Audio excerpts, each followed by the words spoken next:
আজকে ছবির হেসেলে মেথি শাক দিয়ে কসৌরি মেথি কিভাবে বানাবো আপনারা দেখে নিন।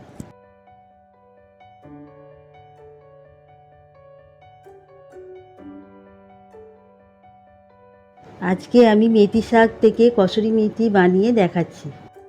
বাজার থেকে 2 বান্ডিল মেথি শাক কিনে এনে ভালো করে জল দিয়ে ধুয়ে জল ঝরিয়ে নিয়েছি। এবার একটা একটা করে পাতা ছাড়িয়ে কাপড়ের মধ্যে রেখে আমি পাতার জলটা ভালো করে শুকিয়ে নেব।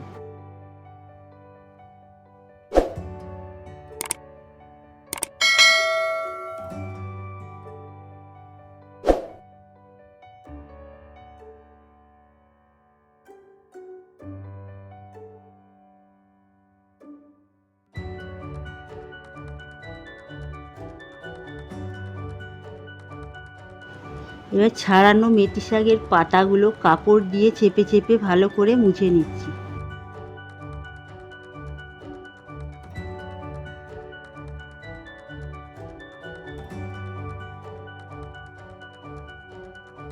এবার আমি 7 দিন কাপড়ে ফেলে রোদে ভালো করে শুকিয়ে নেব।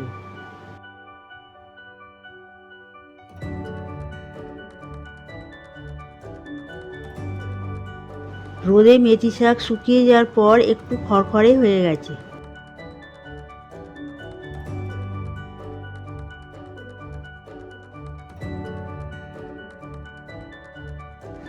আরও একবার রোদে দেওয়ার কারণে মেথি শাক অনেকটাই কুড়মুড়ে হয়ে গেছে, আপনারা দেখে নিন।